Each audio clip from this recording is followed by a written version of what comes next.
skip it. See it or skip it. See it or skip it. Welcome, everybody, to a new See It or Skip It. We're going to be talking about the new Final Destination, years since the last one. We've got Andor wrapping up. So much to talk about with that, plus a little bit of a tease on some Sundance interviews that we did back at the beginning of 2025. I'm your host, Patrick, and of course, I am joined by Rebecca Frost. How's it going, Rebecca? Doing pretty well. I saw the movie Friendship. Okay. Been very much looking forward to that one. I liked it, but maybe I'm the only one. Okay, we'll dive into that. Kent? Thank you for having me back. I'm Kent Dunn. I reviewed the movie Hurry Up Tomorrow. I'll be talking about that in a little bit. And I'm going to tell you why it's the worst movie of the year for most years. That's a tease. That's a big tease for you. That's a very big tease. Yeah. And we can start with Final Destination, because I really thought I was going to be dead on with this being a skip it, but I was actually dead wrong. It's actually pretty good. Dead on, dead wrong? Dead on, dead wrong. But before we do, yourself. If you guys want to take a look at the screen here, you're going to see a QR code up. Make sure that you scan that, where you can check us out on abc4.com, our podcast, on our Instagram, social media. That way you're keeping tabs on what's going on and seeing the teases that we have going into next week. So make sure that you do that. But with that being said, Final Destination. This is the franchise that made me afraid of semis. This is the franchise that made me afraid of flying. I remember watching the first one from behind the couch in my parents' living room, watching the plane crash, and ever since then, I'm good.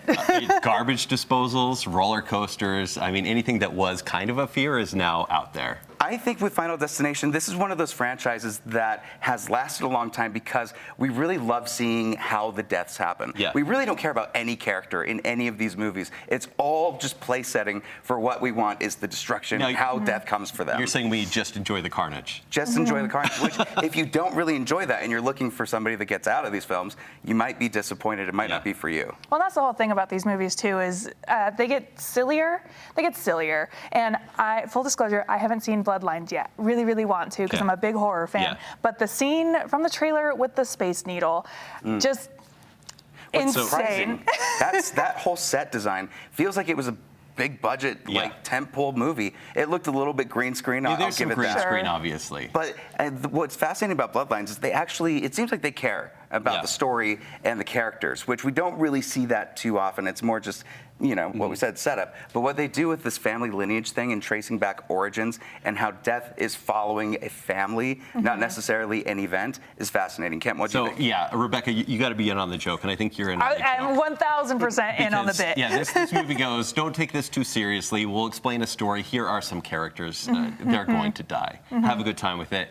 But this one is the funniest one, too. Oh, I love it. And I hate to say it because maybe I'm messed up inside. I'm a tortured soul or something. I was smiling ear to ear half through this movie.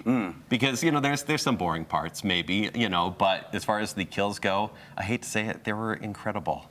That makes me feel so dark inside. They're really fun and really well shot. Some of them digitally might look a little bit more effects driven, but you're excited for the whole thing. I think the actors all do a pretty good job in their roles. The brother in this, I think, was actually really well done. Yeah, he was. Our main character, she's coming back from school because she got expelled or kicked out for it, and essentially is finding out that her grandmother is crazy, that she's seeing all these things. She's very good at giving the reaction face of a shocked face, but that's kind of all there is to her character. Reaction face and then blood splatter. Yes. Be ready. The content is pretty heavy. Yes, a lot of blood, a lot of gore, but this is for the fans, and it has a very interesting way that they can tie in everything. Well, tie in the whole series. Yes, one big tie-in. They somehow make it all make sense. What they do, the Final Destination franchise itself does a really good job of that period. Because I can't remember, was it the fifth one where it's actually a prequel to the first movie? Oh, you spoiled it. Whatever. I don't think people are. People are mad right now. Those two Final Destination fans. I think it's fine. Yeah. But I think that's also what makes a successful horror franchise like Final Destination is making it funny, like leaning, like committing to the bit and making sure everybody's happy and having a good time. And I think this is also not only a love letter to the franchise, as weird as that sounds, but like a relaunch as well. I hope. There's something that we do need to mention in this, though, because rest in peace, Tony Todd. Absolutely. An incredible actor. Yeah. This, I believe, is one of his final roles that he was in. And there's something about his performance and the dialogue that he has. It's well written. It is. It has meaning that and it's probably almost wouldn't like be there. They knew. There's a part of me yeah. that thinks that they might have known and that they just had an idea of what was happening. It's fascinating to watch. I definitely would say this is a see it for people wanting to go and have some fun in the theater. Absolutely see it. Yep. Full crowd? No, sadly. I was in yeah. IMAX, which again, I can see why they would do IMAX for like the opening shot, but really there's not much else. Oh yeah, no, if you can see it with full crowd, see it with full crowd. Because Sure. everyone will be cringing knowing what's about to Yeah. happen. I love a horror movie. You see with a full lawnmower crowd. and you're like, okay, Oof. I know where this is going. Yep. Yes, and you know what? That's fascinating about Final Destination films. The cinematography, they always are setting up just a mundane shot of like Yeah. just a revolving door to look horrifying. And It's a Chekhov's gun all the time. Chekhov's door. always Yeah, afraid. yeah. You're always on edge, and that's why Final Destination works so well. Final Yeah. Destination has one of my most favorite shots. If we're gonna get nerdy for a second, go on. It's I don't remember which one it's in, but it's the two girls in the tanning beds. Number 2. The second Thank One of my you. favorite kills. Tanning Yeah. beds light up on fire, but it cuts to their tanning beds on fire looking down to their funeral in their caskets right next to each other, mimicking the tanning beds. amazing. Mwah. It really Some says who beautiful we are. cinematography. We're all a little messed up. Yeah. Yep. Well, that's your recommendation. If you're messed up and you want to watch Final Destination, go and check it out. But with that, let's go into Friendship. Friendship, A24, Tim Robinson, Paul Yeah. Rudd. Tim Robinson meets his new neighbor, Paul Rudd, tries to befriend him, and really just a story about social awkwardness. But it's Tim Robinson, right? So it's Yeah, going to be so dialed up. very awkward. So it's going to be very awkward. I laughed quite a bit. I think Okay. you and I were like the only ones laughing in the theater. Well, we love Tim Robinson. We and love he is, Tim he is a Robinson. character that is an acquired taste, right? Yeah. If you're going into this and you don't know who Tim Robinson is, there's a real chance that you're going to walk out of the theater because you're confused at why one person has this heightened character while everybody else seems to be in a completely different movie. But that is what he is. Yeah, so it is a very particular sense of humor that you have to have, I think, to enjoy this. It does feel very much like a watered down I Think You Should Leave sketch. I was hoping for a bit more opportunities for laughter. As one of the world's #1 Tim Robinson fans, I do want to say, so you should see it because Yeah. I want to support Tim Robinson and everything he does. Maybe just temper your expectations. Is he the only weirdo of the characters? Because the way they kind of pitched Paul Rudd in this movie Everybody is has to be a some bit strange. quirk. Right? Yeah, about them.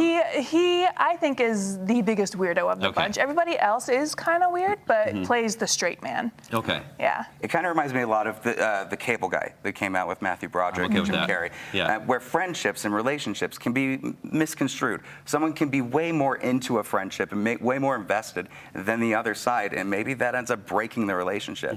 There's a lot explored with that. I like the themes that they're giving because it's extended from I Think You Should Leave. They don't really have the time to actually develop like some thoughts for it. It's Yeah. more just chaos, right? Yeah. And so those moments where they're actually talking about, well, narcissism is a huge problem with friendships. So if one side thinks that it's the only them or nothing else, where do you go from there? Or what happens when a friendship circle has a new person come in, kind of just destroy the whole vibe? And like utterly relatable, right? Like if Okay. you've ever tried to break into a new friend group. Yeah, as an adult. As too. an adult, Yeah, it's right. really hard. And Really so hard. really interesting to watch too, like, you know, as a person, you know, trying to make friends in their everyday life and as an adult, watching like, oh yeah, this is impossible. This is an impossible And because task. it's A24, it's And got to be because- weird, yeah, right? Yeah, yeah. Okay. And it does some of the same things that like I Think You Should Leave or Detroiters even does, if you've seen Detroiters, where it introduces Tim Robinson's character only buys clothes from this one particular clothing brand, Ocean View Dining. And even if you go to the A24 website right now, they have those pants Okay. on sale. But it's such a specific detail Yeah. that his clothes are from a company that makes restaurant supplies. It is very strange. For them to even put that in the shop is fascinating. But what would you say with this? You're saying you're a little bit half and half on a see it or a skip it. Half and half. Like I said, world's #1 Tim Robinson fan. Little bit of bias. A little bit of bias, Sure. but it's gonna leave you wanting.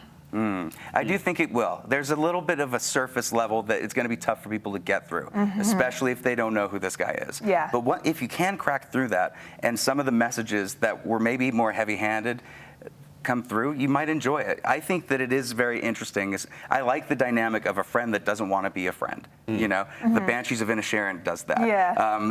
These types of stories are really interesting to me because we've all been in those situations where maybe you thought you were a closer friend, maybe someone else thought they were a closer friend, and maybe that relationship goes away for a few years and then comes back. But I like the exploration of it, and I love Tim Robinson. So hopefully we get to see more. Maybe he gets to go a little bit crazier on the next one. But it's a see it for me. I'm going to see it. Yeah. Very cool. And this one isn't out this weekend in Utah. This is actually going to be out next weekend, so make sure that you tune in for that. But So for you're now, prepared. we need to talk about something that is out this weekend. Sort of. The Weekend. Oh, by wow. Way Yeah. Woof. is in this.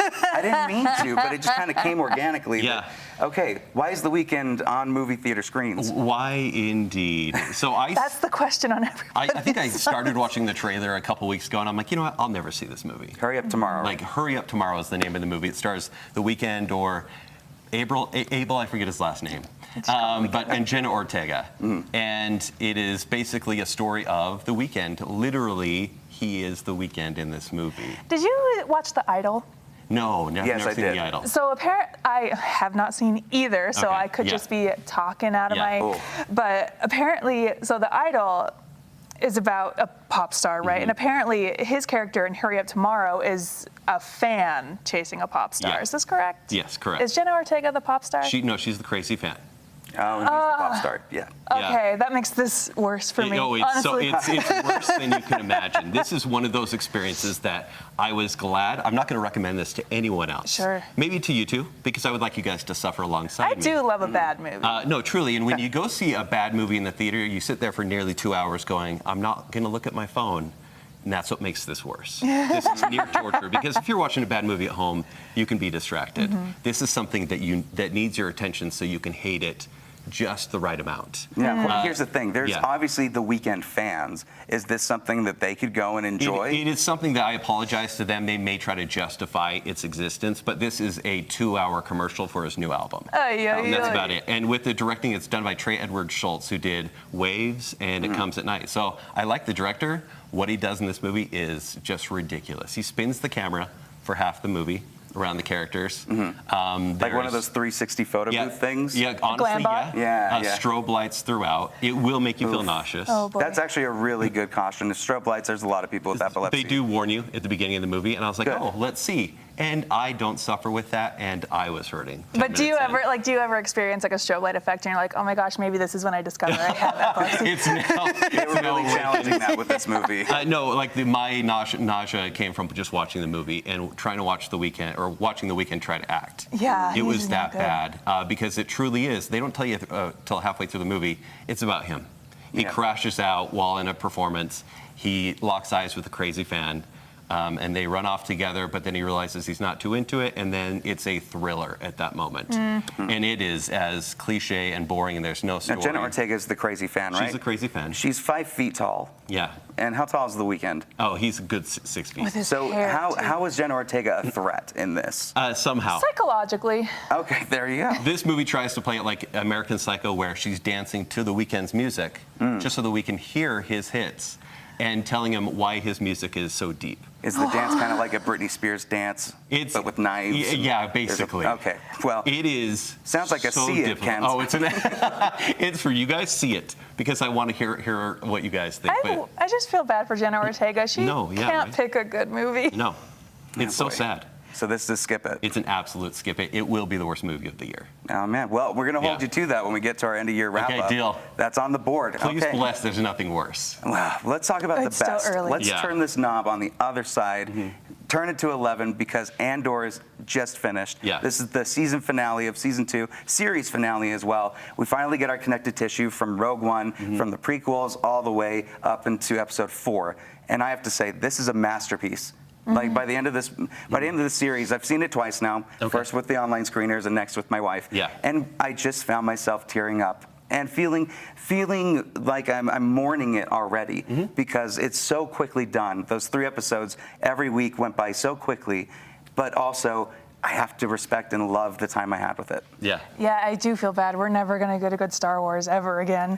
I don't know about that. I feel for Ahsoka I feel and the pretty Mandalorian confident Grogu. in saying that. My biggest complaint is that this is 12 episodes for this entire season, right? It's like 4 mini movies with 3 episodes each. And each of these could have been a season. I usually don't like to add filler, but I'm like, give me more. I would give me more read years. each episode or even each arc. I would read a novelization of that episode. Yeah. To the point where when it ends, I'm like, you can give us another season. Just fit something in. It's Just okay. make it work. Yeah. I just want I want Tony Gilroy to write filler shows in between each episode. So between 4 and 5, give us something. Between 5 and 6, give us something. Like, just, I don't care. Just keep going. He doesn't really want to stay in this world, and I respect that. Well, that's the thing. He's not a Star Wars fan, and that's what I think makes this series work. Is he's not a Star Wars fan. Sell. Anybody that has been watching Star Wars is going to get something out of it. But people that haven't seen Star Wars, that don't care about any of this, doesn't care about the Luke Skywalker stuff, the sequel trilogies, you're still going to get something. You honestly don't need to know anything about the Skywalkers and still love it. That's so unique in the Star Wars world. Like, if you just like straight political thrillers, Andor's perfect because it does have some space stuff in it, but you wouldn't even know it's in the Star Wars universe. It's a story of revolution and sacrifice and hope. And to consider, he's been working on this since like 2022, right? He's just telling stories of themes that have already appeared throughout history. And certain episodes, like the Gorman Massacre, just resonate so much in our present day. And he's like, I'm just writing history and things that have already happened, and it hits home. History just repeats itself. You can't ever really escape it. It's very tough to hit a cultural zeitgeist at the same time as things are happening in the real world with what your story is. But man, there couldn't have been a better time for Andor to come out and really show what revolution is, what fighting for freedom is, and really all of those themes that we're talking about day in and day out. And I found it to be beautiful. I cried so much. There's no act too small. Like every tiny action of insurrection pushes the movement forward, and they show that in the show, which is little interactions, little moments of everyday people. So like, if you ever feel like you are not able to contribute to the revolution at large, you can. The smallest acts make a difference. And I think that goes into the characters too, because in the first season of Andor, it's about Andor, right? He's the character and all the people around him. This season, especially the last six episodes, was about everyone else almost. He showed up, but the show's writing is so good that you want to see each of their stories play out. Tony Gilroy said that there were something like 400 speaking roles in the show. I believe it. And I want every one of them. Every one of them. 14 of them right now. You would want this to be your Star Wars going forward if you could then. I do. I don't know. Yeah, I do. Because I do like the idea that we have different Star Wars for different people. Yeah. Like Skeleton Crew I mean, is wouldn't so that different from Andor. Yeah, and wouldn't I that love be that they so both nice? exist. Wouldn't that be so? I'm going to get on my soapbox here just for a second. Wouldn't it be so nice to explore the universe a little bit more? And then every time we do, there's a super loud minority who just hates everything new and everything different. They're still there for and this they too. get rid of it. And so like, R.I.P. Acolyte, I will fight for you forever. That's what it turned into. It turned into an Acolyte phrase. Hey, you know what? Acolyte should fight for its place too. And there was a lot of clamoring for season 2, so who knows? It's not going to happen. It's also a unique series, with Andor. They're both very much in a different realm than what they're trying to show with like Grogu and the sequel trilogy and stuff like that. But this is a see it from all of us, correct? Yes, absolutely. Oh, absolutely. Highly recommend. All of the season 1 and season 2 is on Disney Plus, and if you haven't seen Rogue One, make sure that you check that out as well. Tony Gilroy, thank you so much. Diego Luna, thank you so much. I'm sending it to them personally. Direct from us. Yeah. Well, with that being said, let's get into another little bit of weirdness with the rehearsal. Now, season 2, this is Nathan Fielder. If you've watched Comedy Central's Nathan For You, you know he is very awkward, but also one of the most weirdly confident people with the way that he's able to immerse into this character that he's made. This is a show where you're able to rehearse some of the most challenging moments in your life. So say we were nervous about doing this show right now. Nathan could create a set that's exactly like this, bring in a host and a guest and people, and you get to watch how that would happen and play out different scenarios. But in this season, he seems to have cracked something about airplanes and is trying to solve what could be going on and causing all these airplane crashes. Kent, what do you have to say about this? I mean, this is just so insane. The first 10 minutes of this season, once again, it deviates from the first season, is gripping stuff. You see these fake pilots and these fake planes going through these basically role plays of accidents that have happened, but you watch it as if it's really happening. And then they start talking about communication failure. And then that's from one tangent to the next, and it goes into a American Idol type show, to a dating show. It's like he finds people just with minor issues and says, let's go into that a little bit more, but then somehow brings it back to flying. It's an incredibly hard show to recommend. Yeah. The more I thought about it, the more I'm like, I don't even know how I can pitch this to someone on the air, just about how crazy this goes. But every situation, every scenario, he is building to try to solve this issue that he thinks exists with communication in the cockpit between the co-pilot and the head pilot, which seems to actually be an issue. The cause of many accidents. It's been in the news also, that American Idol fake audition thing. Somebody apparently had spent over $10,000 going back and forth, not realizing that this was a completely made-up show. Oh, no. And so it's very interesting to see how this genius creativity can cross over to unknowing people. And I don't know if he's that's very good. honest. He is a professional people watcher with a budget. He lets people know HBO is financing this. We have this set for this reason. I'm going to watch you, and we're going to dig down. It's like true therapy, but on HBO. And For him, too, because he is also strange, whether that's his character or not. Yes. It's him watching that, and we get to watch him. The thing is, like, you guys are pitching this season, and full disclosure, cannot stand Nathan You Fielder. hate him. Okay. Drives me crazy, which is, it should be right up my alley. But for whatever reason, Nathan Fielder cannot get on board with. But, like, you're pitching this season and, like, diving into, like, you know, what actually happens with these plane crashes. And it makes me want to watch it, but I just know. Same thing with The Curse. Like, I started The Curse, never finished it because Nathan Fielder drives me nuts. Well, here's the thing with this. It has a through line. The other stories don't necessarily. The Curse did, but all of his other things don't. But it also has the same wild and craziness. So if you didn't like him because he was too awkward, get ready, because it's about to get even more uncomfortable in a lot of scenarios. There's an entire episode dedicated to Sully. And I've heard about he this. wants to see what it's like to be raised as Sully, as a baby, go through his youth with romance, and become the pilot in the crash. And you go, what are you doing? But here I am watching it. And apparently, So many times you ask, what is this show? Well, the thing that has sold me, particularly on the Sully episode, is we have learned that Sully Sullenberger loves Evanescence. He really does. And I'm Bring like, me to life. There's a 28-second scene in this show where he plays Evanescence right before the crash in Hudson, and you go, that probably happened. Maybe. That's the thing. I believe it. That's the whole rehearsal. It happened. Yeah. Maybe. Maybe. But it's a sell for me. I say see it. It's only in episode 4, so there's a few more episodes to go. But I'm fascinated with what they're doing. Yeah. If you want to be stimulated mentally, I say see it. Yeah. See it and then tell us how much you hate it. Anyways. Maybe we can get you into the first 2 episodes, but I'm not going to push on this. life is so short. I know, right?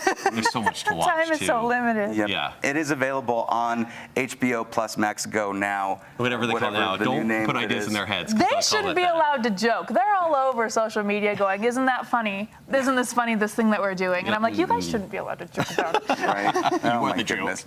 Well, before we get to our last movie here, I want to thank both of you for coming onto the show. Thank you. Make sure again that you check out the QR code that's on your screen. Scan that, where you can go to all of our social media and to abc4.com. We get to see more reviews, interviews, and all of that stuff. Here's a quick look at what we're going to be talking about next week. Was there anything that you took off of set, given this has been such a long journey for you?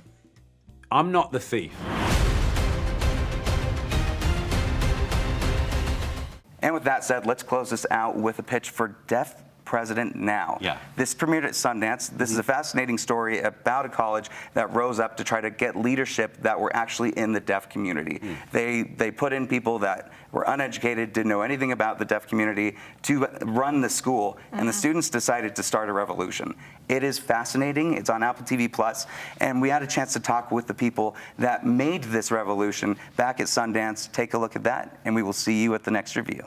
how does it feel to be here now, having gone through the experience and lived it yourself? And how do you feel this representation is going to go and travel further along in documentary filmmaking? It's too good to be true. Never thought we'd be in this moment. This is a tribute to our ancestors and for those people who've been involved in our movement and making change in the world, whether it's remotely or in person. We want to carry this legacy of Deaf President Now, which means deaf people now. So we're really excited for this day. We are like all other people, and we have the rights to stand up for ourselves, and that's the message that we want to give to people out there, especially the young people. I'm really excited for the people to really see and try to, take in what we did. It wasn't just making noise for the sake of, the attention. We wanted to make noise to force a system change for people to how the people view deaf people. We don't want that viewpoint of saying that we can't do things. We're very able. I mean, we have made it to this day. This story happened 37 years ago. Few films have tried but have not succeeded over and over again. So now it actually is happening, and it's an amazing partnership between a deaf director and a hearing director who is an award-winning director, and that team of equals working together and supporting each other. I think it was just the best time in history is now. I'm fourth generation deaf family, just like Greg. And my mom always said, being deaf is a full-time job. You have to keep fighting. And so we want to teach deaf kids, we want them to know that things change and we have to keep up with those changes. And if we don't, we fall back. If we keep up, we'll be all right. So keep that in mind.